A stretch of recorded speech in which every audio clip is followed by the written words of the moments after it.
What's up, guys? It's Mason Palmans here. Today is day 40 of life during COVID-19.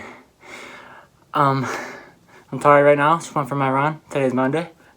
And I'm really happy right now because at first I set my goal to be under 14, so an average like 7-minute mile pace, and I just did a pretty good job of that. I got 13:53 and my pace was about 6:56 a mile, and I'm happy.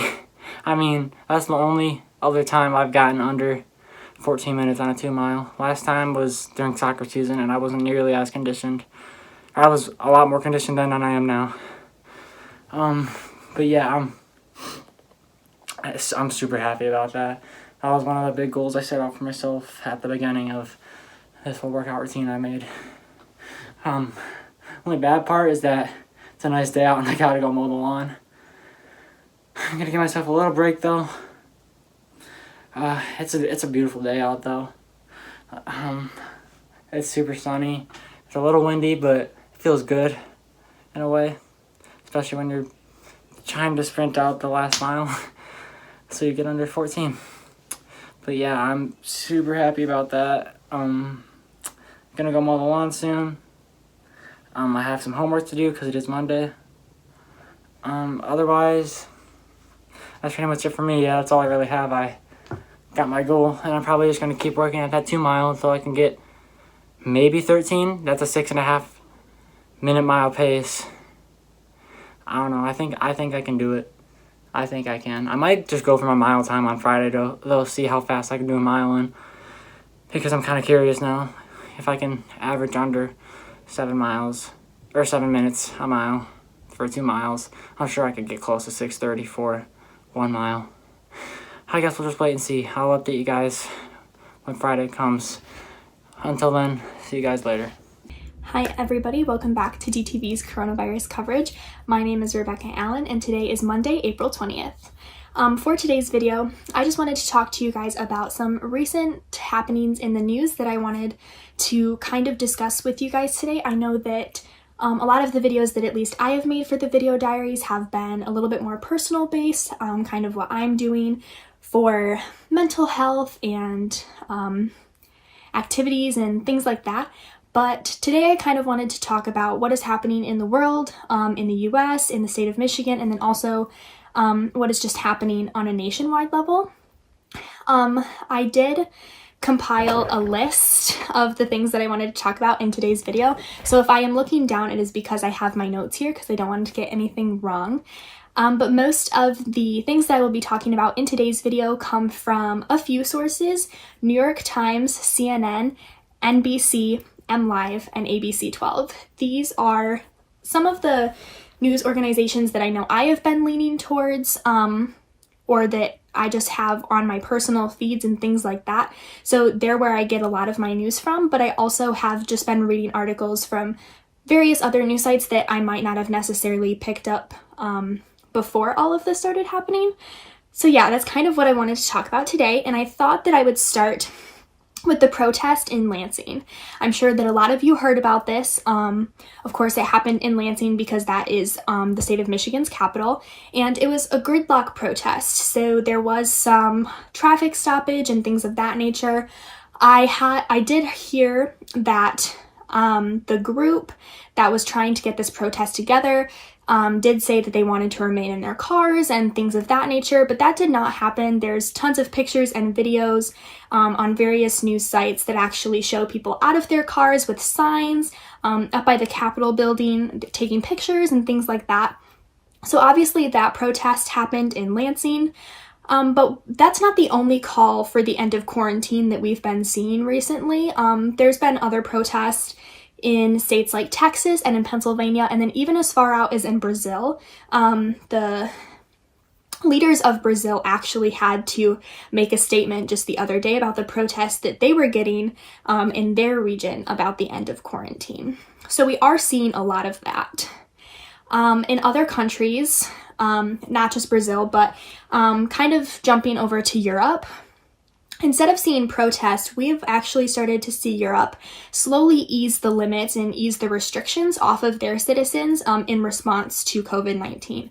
But when we see that, we also have kind of seen that Europe is experiencing what many are calling the second wave. Now, the second wave, got a little bit of an explanation from the New York Times.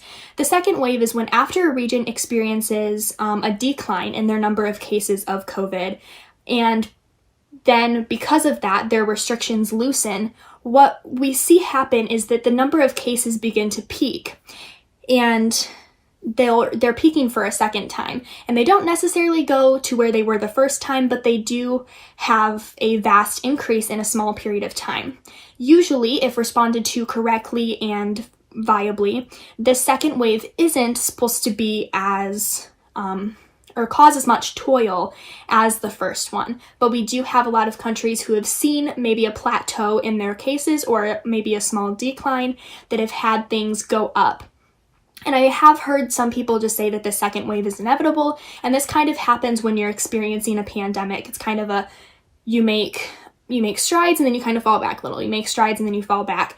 As experts and as government officials and everybody like that is learning more and more about this. I do think it is very important that we all understand that this is new to everybody. It's new to the president, it's new to the governor, and everyone is just trying to respond to it in the best way possible. But when we do this and when we have that sense of we don't really know, then it kind of causes, this second wave, and it kind of causes us to maybe make strides forward and take a few steps back.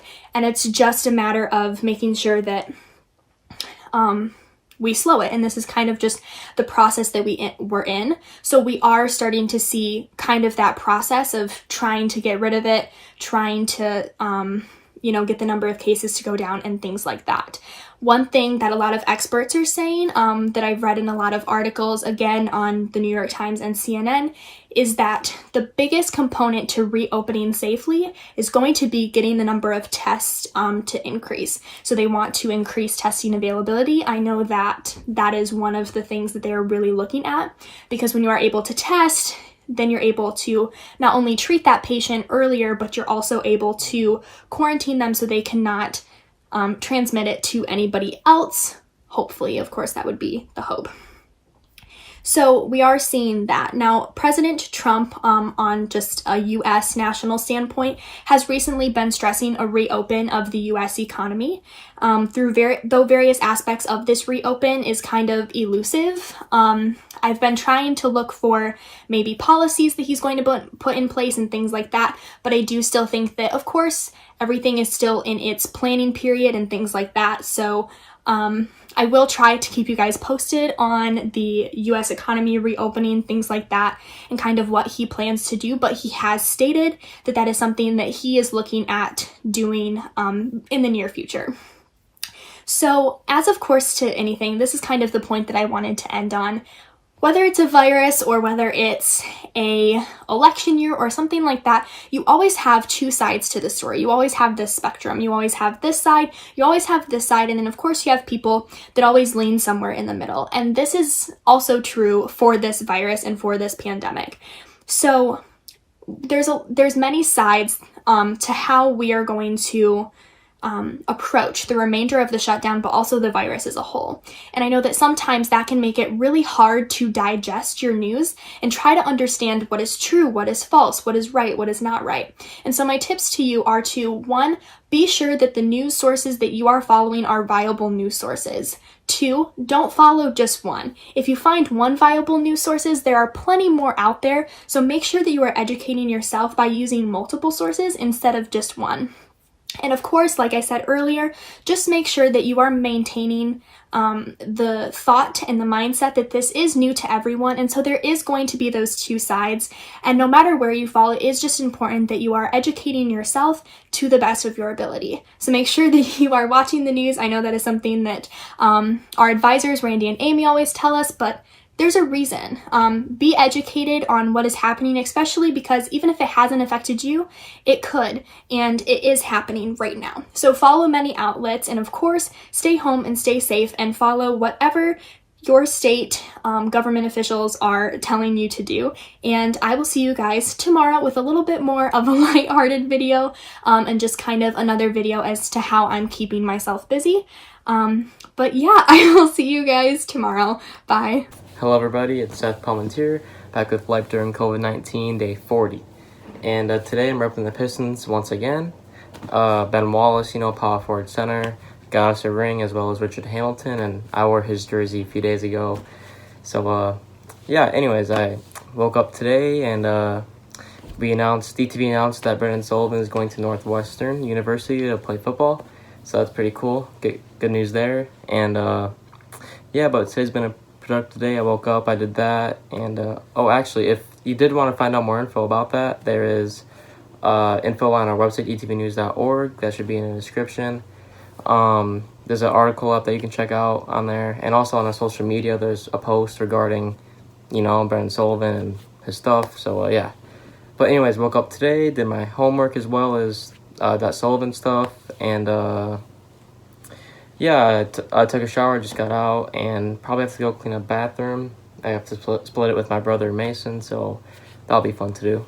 But besides that, nothing else. So yeah, I guess I'll catch you guys later. Stay strong. We got this.